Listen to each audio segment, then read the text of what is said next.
Olá pessoal, tudo bem? Eu me chamo Francesco Jansen e esse é o primeiro episódio da série Códigos de Santidade. Por que falar sobre os códigos da santidade? Porque nós acabamos de sair de uma série sobre intimidade e a santidade ela está intrinsecamente ligada à intimidade. Para se chegar a níveis de intimidade mais profundos, é essencial, fundamental, primordial mergulhar na santidade. A Bíblia fala que sem a santidade, ninguém vai ver a Deus. E no episódio de hoje, a gente vai estar vendo um pouquinho de algo que é extremamente difícil de tocar. Talvez esse seja o ponto mais difícil sobre essa série que nós estamos fazendo. Porque o cristão, de modo geral, é muito fácil tocar em diversos assuntos, mas quando o assunto é alimentação, esse é um tabu para ele. E é justamente sobre esse ponto que nós iremos falar, porque é um código de santidade que está relacionada ao corpo. Veja, nós nos manifestamos em 3 esferas, no corpo, na alma e no espírito. Algumas pessoas acreditam que é só o corpo e a alma, não tem problema nenhum, porque muitas funções que eles atrelam à alma, outros fazem apenas a divisão de alma e espírito, mas as divisões que são atreladas ao espírito, eles atrelam a alma. Então não há diferença nenhuma, apenas o modo como se encara essa perspectiva. Uma determinada vez eu estava deitado em minha cama, tinha acabado de acordar. E ao me levantar, eu escuto a voz do Pai dizendo o seguinte: todo e qualquer profeta precisa dominar o tema chamado alimentação. Eu já estava engateando um pouquinho nesse tema, mas depois de eu ter escutado isso, eu comecei a observar diligentemente esse aspecto, né? Porque eu já estava numa pegada de ter mais santidade, de me santificar mais. A gente sabe que aqueles que estão no abismo, aqueles que estão sujos, continuem se sujando mais. É o que a Bíblia diz. E quem almeja, quem deseja santidade, quem almeja ser amigo de Deus, quem almeja estar mais próximo da realeza celestial, que se santifique mais. Jesus entendia muito sobre conhecimentos gerais, pois é através destes que também o reino de Deus é decifrado aos homens. Assim como Jesus, precisamos também conhecer bastante sobre o reino natural, para que mais conhecimento sobre o reino espiritual nos seja descortinado. Afinal, as leis espirituais estão refletidas nas leis naturais e ambas seguem uma mesma linha de princípios. Então, pessoal, é necessário um cuidado especial com o nosso corpo. Afinal, essa é uma máquina que tem prazo de validade e, devido ao mau uso, esse prazo é encurtado. Os únicos grupos de pessoas que não se preocupam com a alimentação e saúde do corpo, sem generalizações, é claro, e eu posso falar disso porque eu sou testemunha ocular, e de uma forma predominante, são os denominados cristãos. Eles comem em demasia até se empanturrar e depois até chegam a dizer de modo tolo e sarcástico que acabaram de cometer o pecado da gula e que gostam de comer muito até ficarem cheios, tristes, empanzinados, pesados, ou seja, se alimentar até o último milímetro que o desejo almático anseia, de tal forma que chegue ao limite corporal.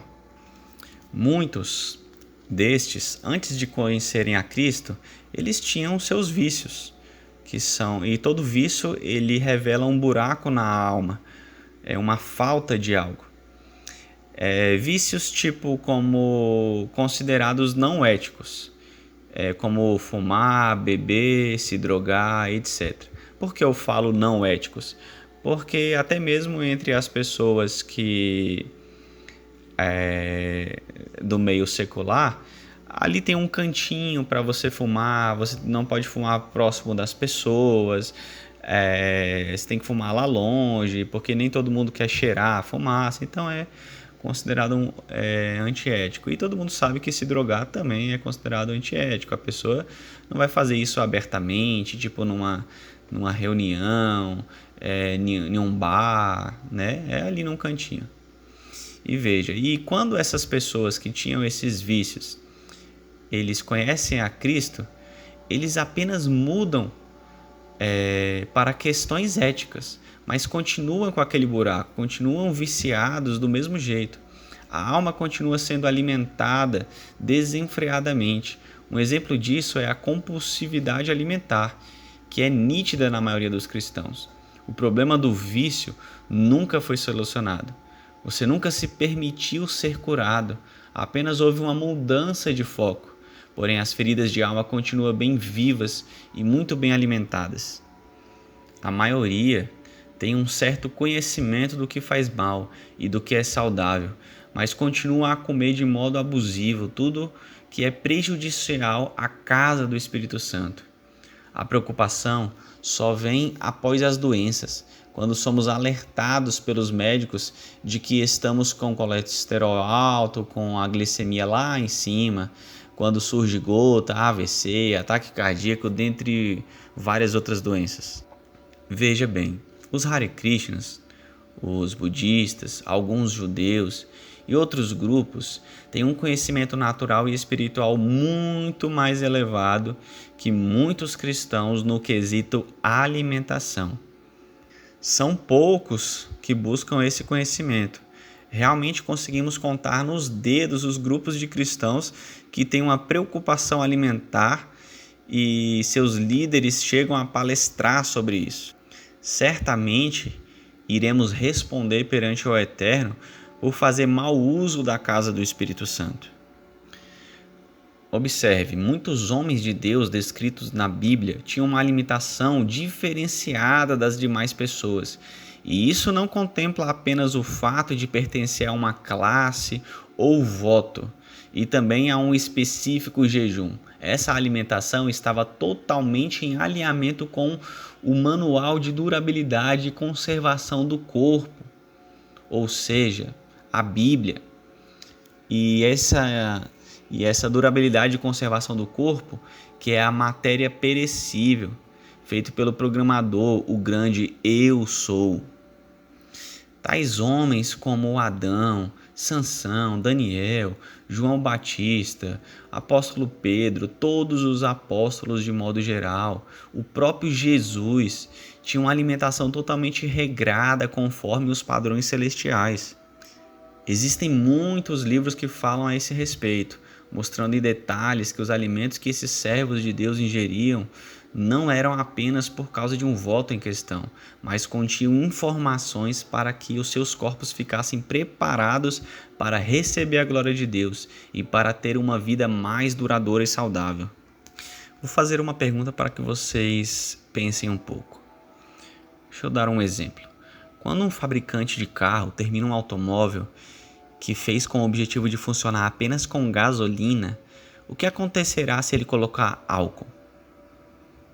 Não irá funcionar e fundirá o motor, pois o álcool não é o alimento certo para aquele tipo de automóvel.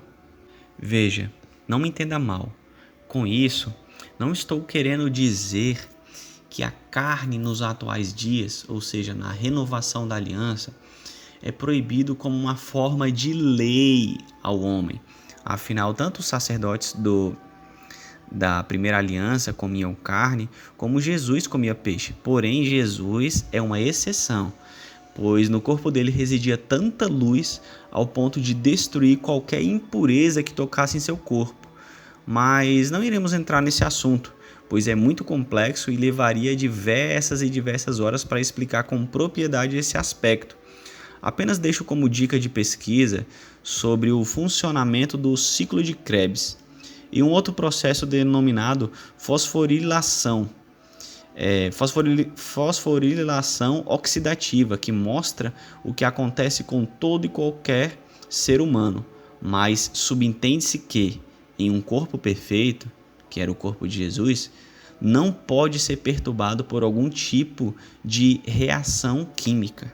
Mas observe o seguinte: existem certos tipos de animais e certos tipos de alimentos de um modo geral, assim como o sangue desses animais, dentre várias outras coisas que não se encaixam no propósito pelo qual o nosso corpo foi criado. Entretanto, Deus liberou a carne de animais, porém com diversas restrições de abate e que respeitassem as seleções de animais que eram permissivas ao homem consumir. Para isso, é necessário que você faça uma leitura completa do livro de Levíticos 11. Ali você entenderá o que é lícito, o que foi dado de alimento para o homem. O grande cientista brasileiro, Adalto Lourenço, em seu livro Gênesis 1 e 2, ele cita o fato de que entre os animais descritos como impuros em Levíticos 11 e Deuteronômio 14, são comprovados cientificamente como tóxicos para a saúde humana, e os descritos como limpos não ofereciam nenhum potencial tóxico. Esse estudo ele foi feito pelo médico David E. Matt, publicado pela Johns Hopkins University School of Medicine. A ciência moderna entende que pelo sangue do animal, o ser humano pode ingerir, além de vírus, outras anomalias genéticas do animal que foi abatido. Por mais que na Torá não estejam descritas as leis de abate, em outros livros judaicos que foram escritos por autoridades rabínicas, com um destaque para Halahá, encontramos a interpretação dentro de um sistema judaico de alimentação denominado como kashrut. Entre elas está a forma como deve ser abatido o animal.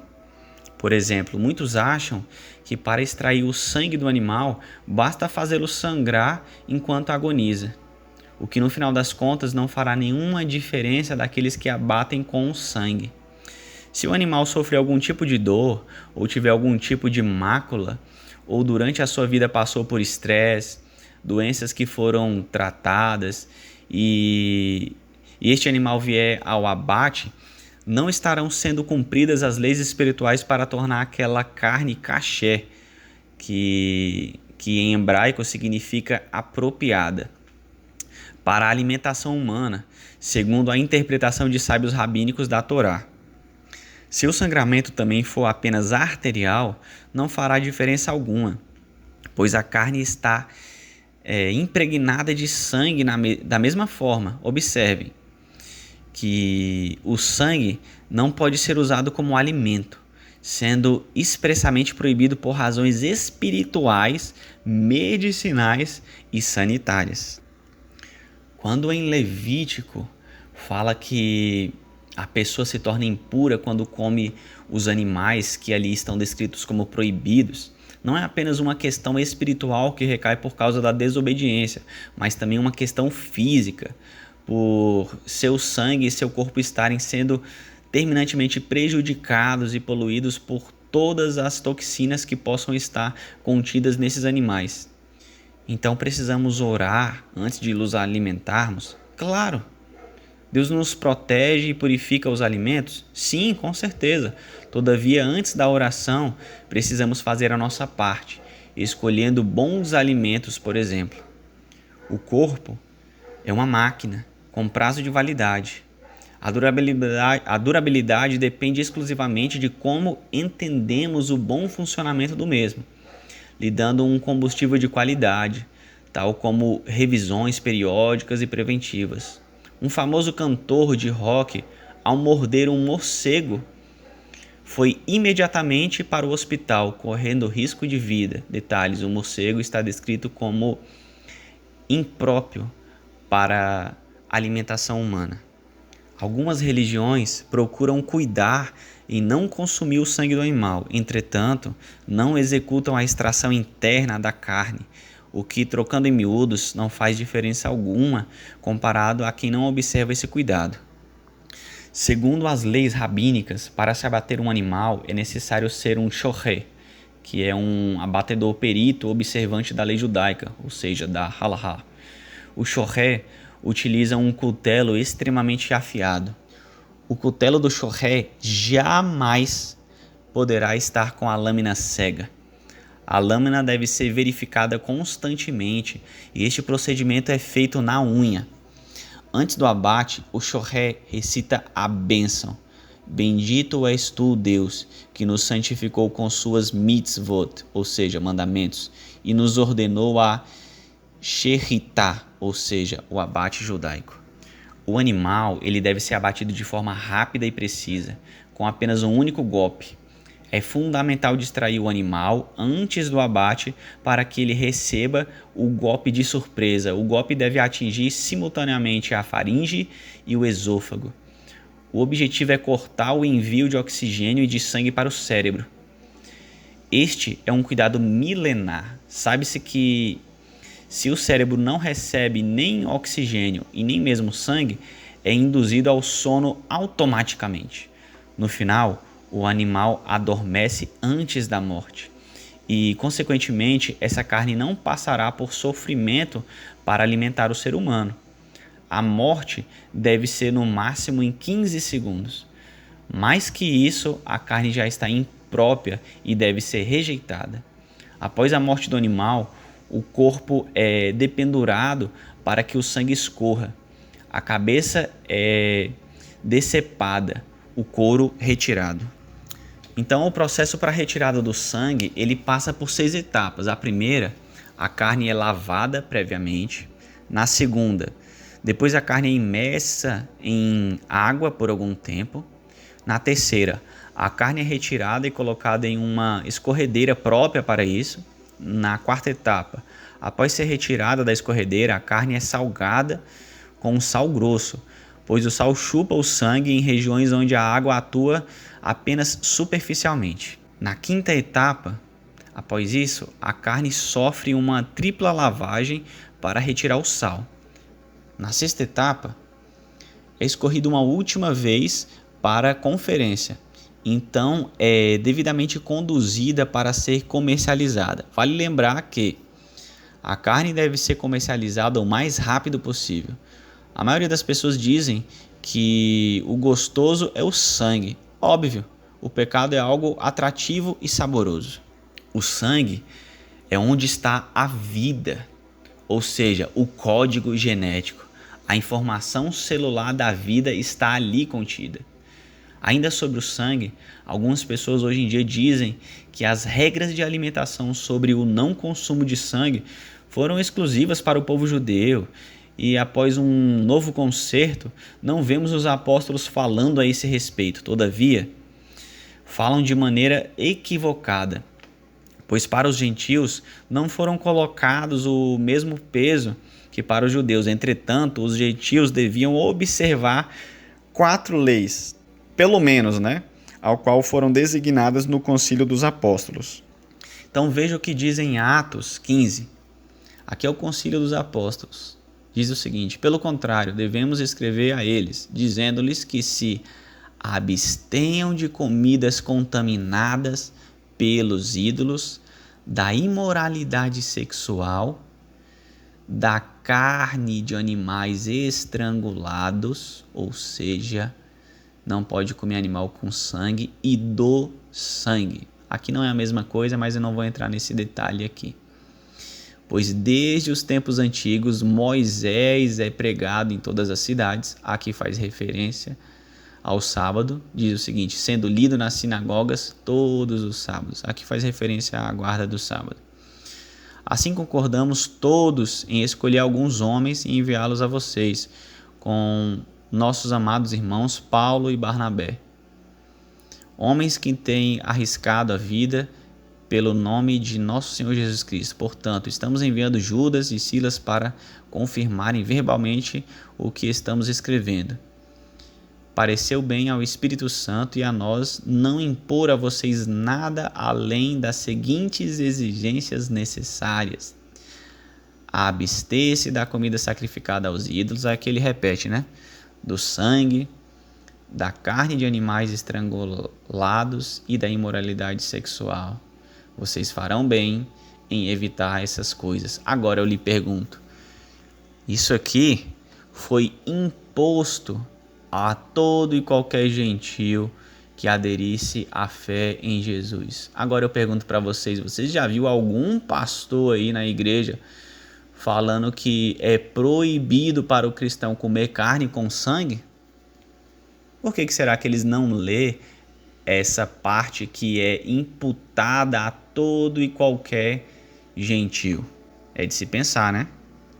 Então, para ficar claro, foram 4 coisas ali que eles colocaram. Não que são todas as coisas que os gentios devem fazer, mas 4 coisas ali naquele período que eles enxergavam como essenciais. Veja, lá em cima ele fala sobre o sábado, mas assim, não foi imputado como uma obrigação, até porque isso já era comum dos gentios observarem, visto que eles andavam com os judeus. Mas os 4 que ficaram claros aqui foi o seguinte: o primeiro, abster de qualquer coisa sacrificada a ídolos, ou seja, idolatria, a qual existe uma série de fatores que se encaixa dentro do contexto de idolatria. Não cometer assassinato, violência, né, que a gente tem a referência de Gênesis 9:6, Deuteronômio 19:10. Lembrando que assassinato, conforme a Torá, não é apenas tirar a vida de uma pessoa. Todavia, falar mal de alguém, denegrir, falso testemunho, dentre outros, são considerados como assassinato, como violência, violência. O terceiro, carne de animais estrangulados ou sufocados, ou seja, carne que retém o sangue. Proibição de não comer carne com sangue, a qual foi uma ordem divina anterior à Torá. Veja, eu disse anterior à Torá.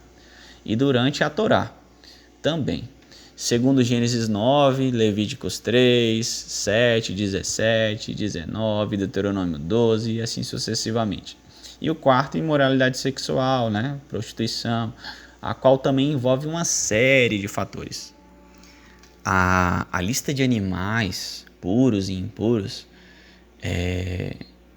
não é necessariamente para o judeu não, tá? Saiba que Noé já cumpria essa lei. Veja, em Noé não existia a Torá escrita, mas a Torá ela é anterior à criação do homem. A Torá é anterior a Moisés. Veja que quando Deus vai colocar os animais na arca, ele pede para Noé separar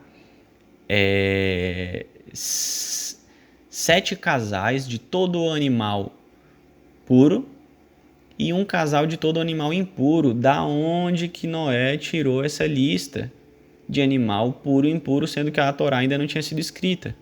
Óbvio, a Torá é anterior à criação do homem. Observe que quando Pedro está ali tendo uma visão e de que desce aquele pano com diversos animais impuros e Deus fala mata e come, muitos utilizam desse verso para dizer que que a alimentação impura ela foi purificada e que agora ela é permitida ao homem. Se assim o for, a gente tem que colocar as outras categorias também. Nós temos que colocar morcego, nós temos que colocar coruja, temos que colocar qualquer tipo de ave de rapina, porque é tudo liberado, entendeu?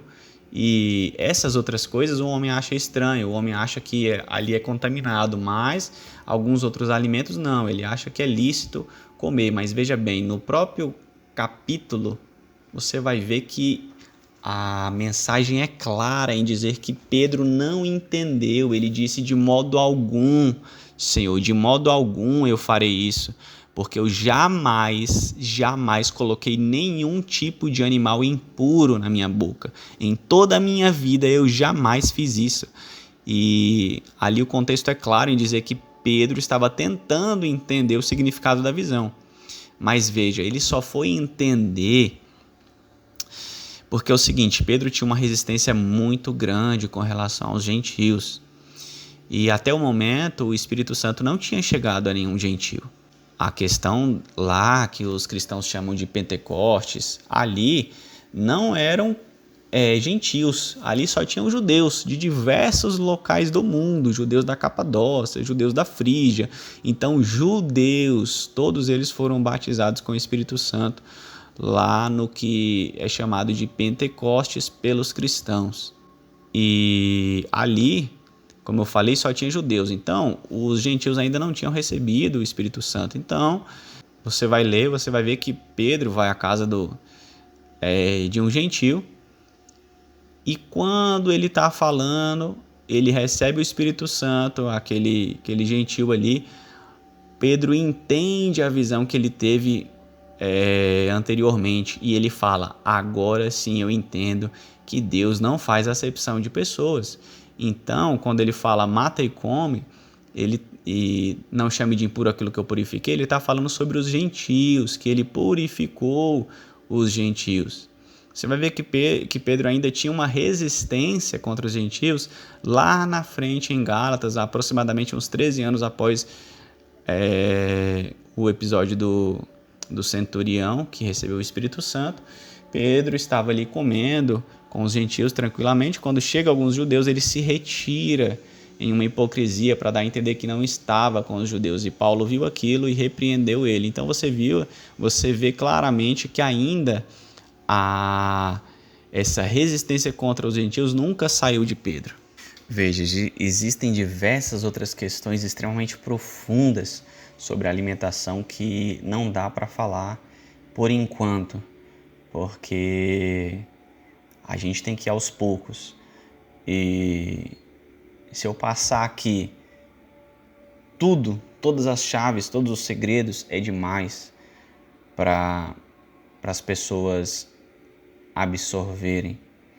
Não que as pessoas não são inteligentes para absorver, mas o espírito ainda não está preparado para receber essas verdades celestiais eternas. Então é preciso ir aos poucos. Todavia, de um modo sutil, eu vou falar uma questão. Na Universidade de Nottingham, cientistas fizeram uma experiência com ácido clorídrico, o mesmo que temos no estômago para digerir os alimentos.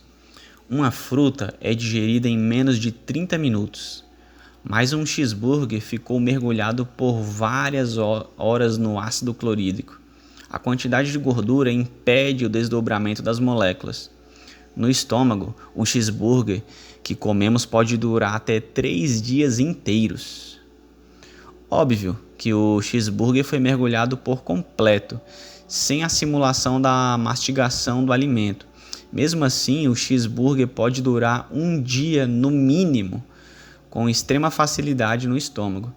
Na Universidade de Loma Linda, na Califórnia, pesquisadores fizeram uma dieta melhorada dos norte-americanos, aquilo que é de costume deles comerem todos os dias, e deram para alguns alunos da universidade como desjejum os seguintes alimentos: 2 fatias de pão branco torrado, 1 tigela de granola, 1 maçã e 1 ovo cozido. A digestão demorou 4 horas. Só aí já foi desmistificado a grande indústria alimentícia que visa dinheiro acima de qualquer coisa e que manipula uma gama de profissionais para acreditarem ou repassarem a informação que o correto é comer de 3 em 3 horas. Nesse tempo de 4 horas que demorou para fazer a digestão, se a pessoa come a cada 3 horas, já causa um problema, pois terminaria de fazer uma refeição com restos alimentares da refeição anterior, o que provoca fermentação do alimento que ficou ali esperando o processo digestivo terminar, e também favorece o refluxo gastroesofágico, o famoso arroto. Na segunda parte do projeto, foi acrescentado 1 copo de leite com torta de amendoim para uns. E para os que não gostavam de leite, foi adicionado pão integral com pasta de amendoim. A quantidade de gordura foi aumentada. O tempo de permanência dos alimentos depende da velocidade de digestão de cada um. Foi de 6 até 9 horas. A pesquisa revelou que, quando alguém ingere uma quantidade de gordura elevada, terá uma digestão muito longa E mesmo que faça 3 refeições ao dia, ao ingerir uma nova quantidade de alimento, esse alimento encontrará restos de alimentos no estômago que não foram digeridos das refeições anteriores. Temos sobrecarregado o nosso trato gastrointestinal e depois as pessoas ficam procurando a razão quando aparece uma esofagite, um refluxo, gastrite ou até mesmo um câncer. Bom, eu acho que com esse exemplo dá para se pensar um pouquinho. Eu não preciso ser extremamente claro e dizer o que deve ser pensado nesse exemplo. Então, como sabemos que o que estamos fazendo é para a glória de Deus? Precisamos estar com o nosso espírito livre, dedicando as nossas ações e serviços a Ele em amor, pois sem esse amor, que no grego é chamado de ágape, não há proveito algum. Está em 1 Coríntios 13. Se as nossas ações e serviços forem algo opressor ou uma espécie de obrigação, saberemos que ali não está o Espírito Santo, pois onde ele está há liberdade. Em 1 Coríntios 3,17 diz: Ora, o Senhor é Espírito, e onde está o Espírito do Senhor, ali há liberdade. Essa passagem se refere à manifestação da presença de Deus. Se não há liberdade, a manifestação da sua presença não ocorrerá. Onde há manifestação da sua presença, correntes se quebram, cativos e oprimidos são libertos, e a paz que excede todo entendimento entrará no espírito do homem e trará refrigério para a alma. Está em Filipenses 4,7. E a paz de Deus, que excede todo entendimento, guardará os seus corações e as suas mentes em Cristo Jesus. É como viver em uma casa e não ter contato com o seu pai. Ele está ali no mesmo ambiente que você, ou seja, naquela residência, mas você não tem contato com ele, não conversa, não almoçam juntos e um não conhece o outro. Agora eu vou falar alguns exemplos de corpos que foram exponencialmente separados para a santidade de Deus e que, consequentemente, a glória do Pai repousava corporalmente sobre eles.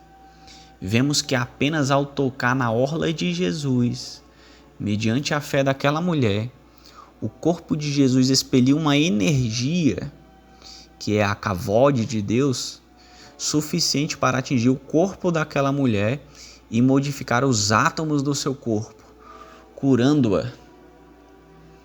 Outro exemplo é um cadáver que teve contato com os ossos de Eliseu e a glória que ainda residia naqueles ossos, devido à separação para a santidade do Senhor, foi expelida em uma quantidade suficiente para ser realizada uma ressurreição. Outro exemplo, Satanás não teve sucesso na disputa com o arcanjo Miguel pelo corpo de Moisés. Olha só o que Jesus disse: Eu sou a videira verdadeira, eu sou o caminho, a verdade e a vida, eu sou o pão vivo que desceu do céu. Lembre-se do maná.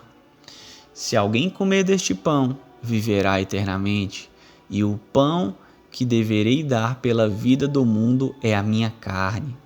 E Jesus lhe disse: Eu sou o pão da vida. Aquele que vem a mim não terá fome, e quem crê em mim nunca terá sede. Quem dele se alimenta nunca terá fome, nunca morrerá, viverá eternamente. Quem come a minha carne e bebe o meu sangue permanece em mim e eu nele. Assim como o Pai que vive me enviou e eu vivo pelo Pai, assim quem de mim se alimenta também viverá por mim. Este é o pão que desceu do céu. Não é o caso de vossos pais que comeram o maná e morreram. Quem comer este pão viverá para sempre. Meu corpo é verdadeira comida e meu sangue é verdadeira bebida, ou seja, quem não se alimentar dele, espiritualmente falando, não terá vida em si mesmo. E aí? Anotou essa chave? As chaves foram feitas com uma codificação correspondente para abrirem suas respectivas portas. Existem chaves com criptografias iguais que podem abrir várias portas. Os hebreus no deserto já se alimentavam do maná em que os céus estavam indicando o que aconteceria futuramente. Adão igualmente se alimentava diariamente do fruto. Veja, não é fruta, tá? Do fruto da árvore da vida. Então é isso, pessoal. Espero que tenham gostado. Se você chegou até aqui, não esqueça de deixar seu like, faça um comentário do que você achou dessa aula e até uma próxima.